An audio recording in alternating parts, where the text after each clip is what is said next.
Hey everybody, it's the Board Game Blogger. Today I'm here to review Dark Horse. This is put out by Networks Games. It's a really fun dice Euro game. A lot of people have compared it to Settlers of Catan, and it's similar in that you're building cities and towns and collecting resources, but there sort of the similarities end. It's much more like sort of Alien Frontiers or Kingsburg. In fact, speaking with the designer, he was initially going to call the game, Wild Frontiers or Western Frontiers, but then with Alien Frontiers coming out, thought the names would be a little too similar, and so went with Dark Horse. I think Dark Horse is a great game. Maybe not really the best name for the game. You know, when you hear this, you're thinking James Polk or something where someone's really coming from behind to win.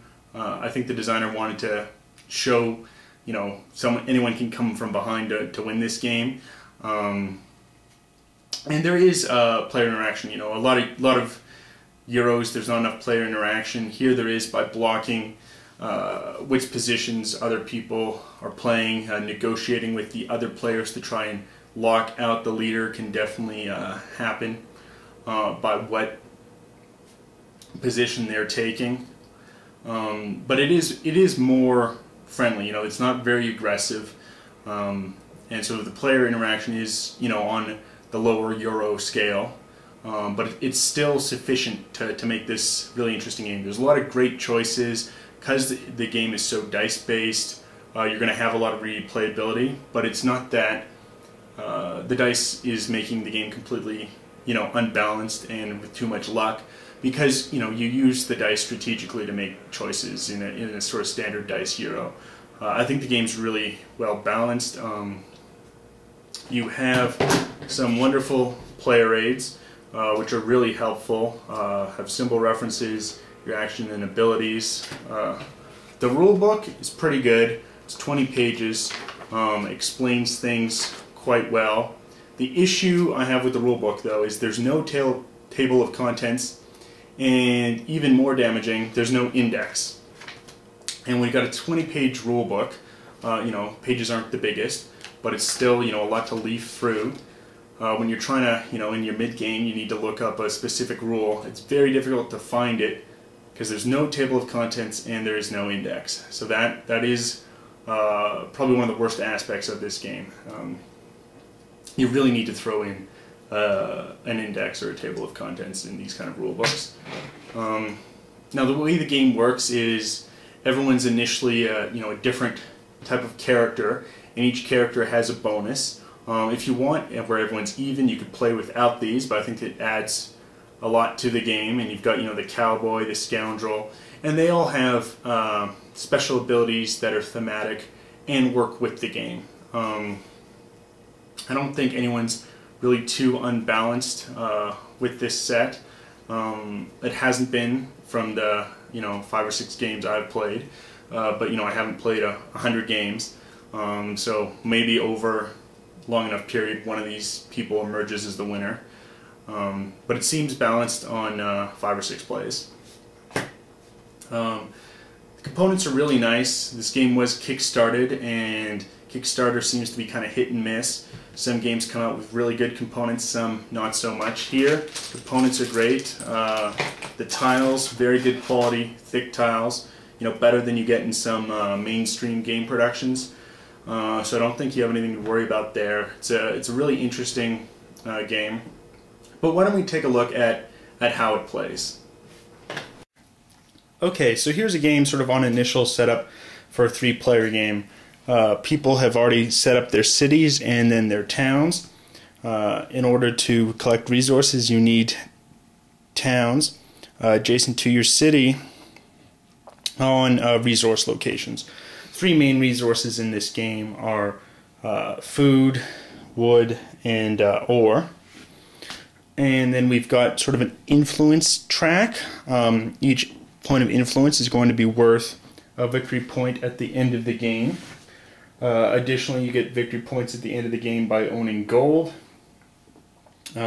controlling a special role such as the mayor or the sheriff, which can be collected here or here, or at the end of the game, you get as many victory points as the number of towns you have connected to a city by rail. So if the game were to end right now, we've got this one city connected to this one town by rail. You'd score a point for that, but not for this town because it's not connected. So let's just sort of see how the game works. So initially we've got first player, turn order 3. Normally you are going to roll 2 dice. However, the red player is the cowboy, and so they start with a bonus 3rd dice on the very first round. We'll roll, and here we've got a 5, a 4, and a 3. Now we can use these different combinations to put together to take an action, or we can individually do them. So here's the actions up front. So we've got the hired hand. If we rolled a 2 exactly, we could put a 2 down there, or if we rolled 2 1s, put it down there, and then we could get a bonus dice for the next round. Normally, again, you only roll 2 dice, so it's you're taking an action to hire hand this turn to give you more actions later on. You've got the 3rd action of politics. So let's say that's what Cowboy wants to do here. They'll assign their 3 to politics. Now it won't actually trigger yet, but all the dice will be placed on, and then dice are triggered in ascending order. But it will cost a resource and allow them to move up 1 on this influence check, which is actually a point. So it's like 1 point for a resource. It's a pretty good move. Now we've also got a 4 and a 9. It's going to put them here on the scout. That lets you draw additional cards, which have unique effects for the game. And so that is sort of just the Cowboys' turn. Next up in turn order, we have the blue player, who's the scoundrel. He's got additional bonus dice, and also he has other special abilities, such as discarding an action card for any 3 resources. But we'll roll here, and he's got 11. Now that will let you get the broker, and the broker is quite good down here, as it lets you exchange sort of a stock certificate for either 3 resources or 1 gold at any given time. So he'll put both his dice there to get the broker. And finally, the preacher, he's already started in the lead here with an additional influence. However, he can't take any action that would put him in jail, just because he's more morally minded. We'll roll the dice, and we've got an 8.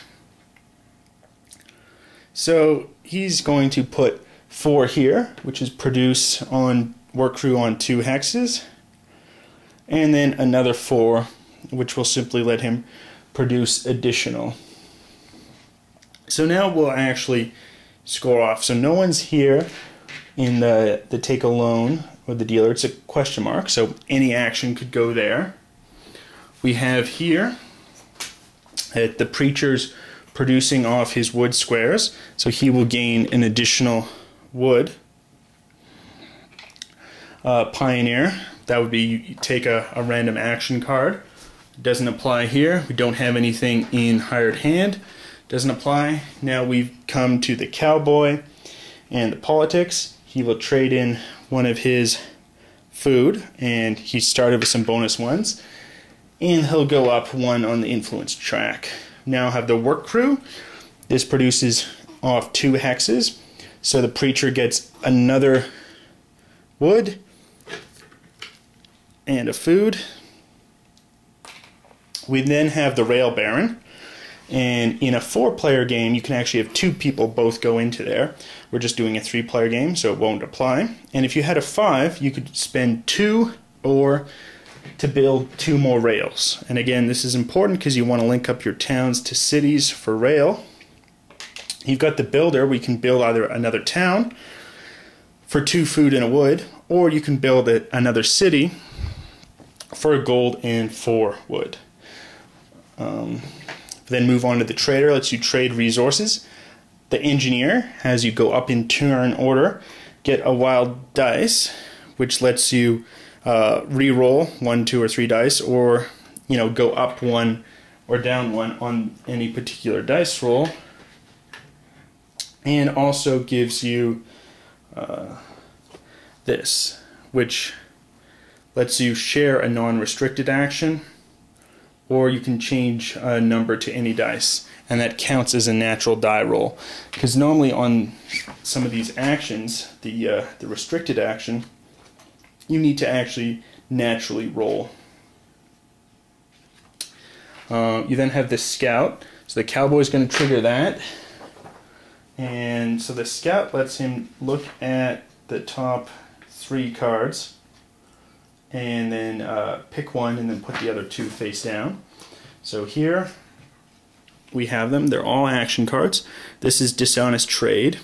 You trade any one of your resources for any 4 from the bank. However, it does in fact have corruption, which isn't good, as corruption, if he played this card, he would go down to last in place. And because he's currently first on turn order, not exactly the best card. This one is Dirty Deals. Take the Tycoon action for free, no dice required. Just gives you a gold and a rail, quite good. But there's the jail symbol, would put him in jail for the turn with 1 dice. He'd have 1 less dice to roll. So, and you have Chez Saloon. You pay 1 gold for 2 influence points.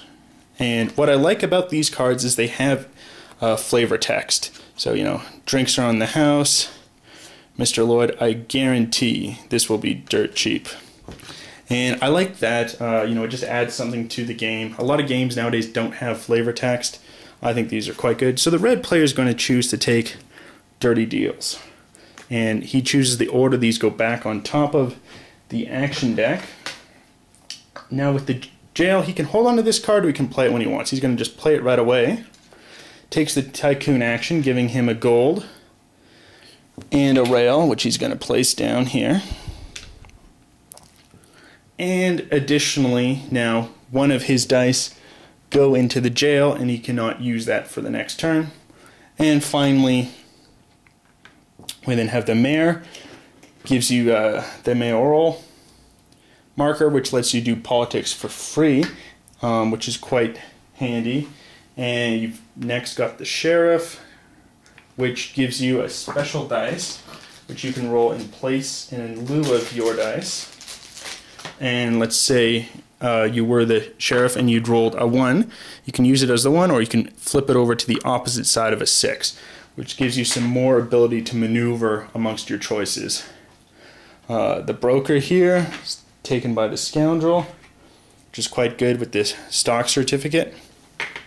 And we've explained the Tycoon. Finally, there's the market down here, which anyone can take, and just buy any dice, and that lets you just basically trade. So that's sort of just how the basic mechanics work. That's how a turn works, and you go on to the next turn. And you're trying to gain resources to build rails to then build cities and towns. And of course, turn order is important because then you can block opposing players out of certain locations. If you were the mayor that turn, somebody else can't take the mayor. You're able to sometimes directly influence people through the action cards, which can be taken either through the scout or the pioneer, which is a roll of a 1 in any other dice. And some of these action cards have effects that affect the entire game while it's in effect. For instance, train robbers. This would say building rails cost 1 additional ore. So you would throw this event on to the rail baron here, just to know that this is in effect until a new event card replaces it. So I think there's enough variety in this game. Makes it really replayable. It's not just this boring multiplayer solitaire where you just do your own thing and none of your actions influence anyone else and you're just optimizing your actions. Here, action cards can directly affect your opponents. You're trying to block people where you're building your rails and building your resources is to block them out. And you know, there's dice rolling, which is always fun. You know, adds some excitement to the game, but it's not overpowering. It's not like Settlers of Catan where you can get completely locked out because your resources just don't trigger. Here, basically, no matter what dice you've rolled, you can use it to produce resources. You can combine your dice rolls to try different actions, and you've always got an action to take. You know, I think people who compare this to Settlers of Catan really do it a disservice. That's a broken game in my opinion. This game's not broken. It's quite fun. And it's just exciting. It's got this neat Western theme, really good production values. I mean, these are, you know, quality markers, and, you know, that can really be hit and miss with Kickstarter. Here, I think Nightworks on their first game did a really great job. Anyway, till next time, I'm the Board Game Blogger.